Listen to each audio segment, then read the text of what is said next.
তাআলা আনহু বলেন, রাসূল সাল্লাল্লাহু আলাইহি ওয়াসাল্লাম একদা বললেন, কাইফা নামো, আমি কি করে আনন্দ ফুর্তি করতে পারি, আমি কি করে হাসি খুশি করতে পারি পৃথিবীতে।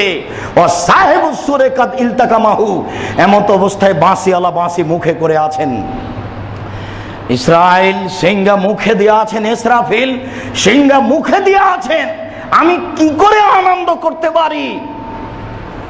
ওয়া আসগা সামাহু, কান লাগিয়ে আছে, ওয়া হানা জাবহাতাহু, বাঁশিটা মুখে নিয়ে মুখমণ্ডল নিচু করে আছে।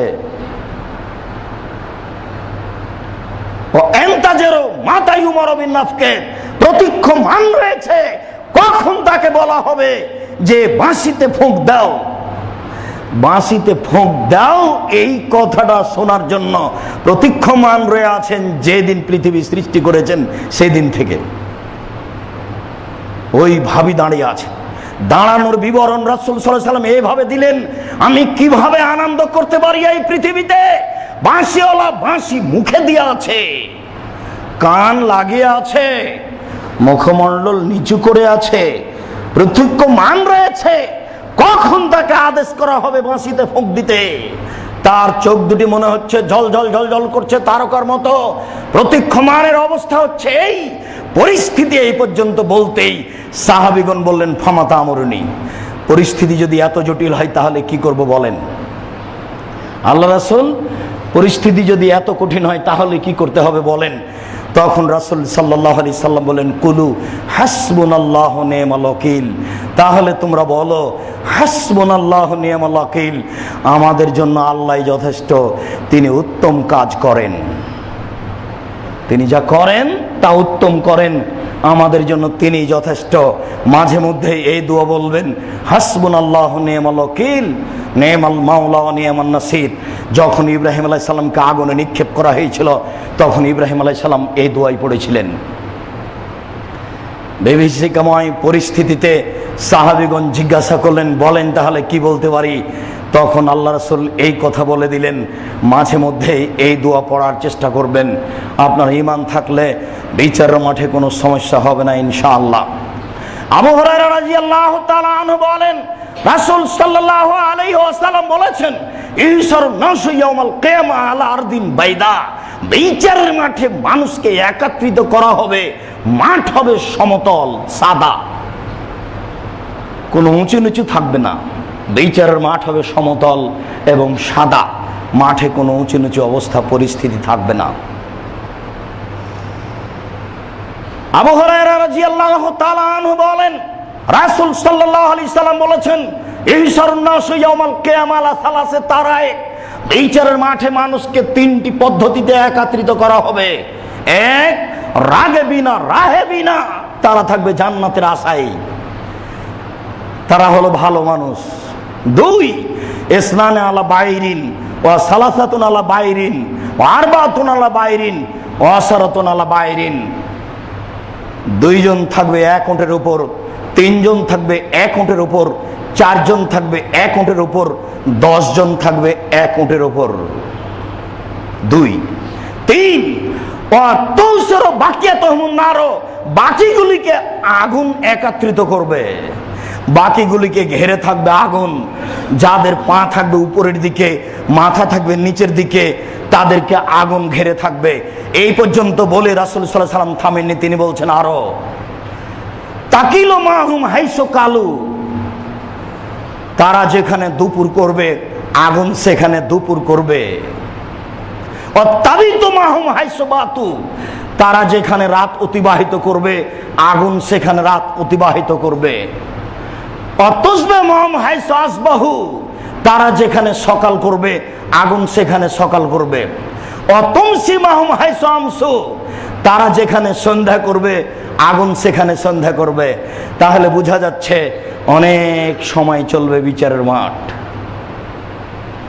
এখানে আর একটু কথা বলে রাখি, যাদের পা থাকবে উপরের দিকে, মুখ থাকবে নিচের দিকে, তাদের চতুর্দিকে থাকবে আগুন, সারা দিন রাত 24 ঘন্টায় থাকবে।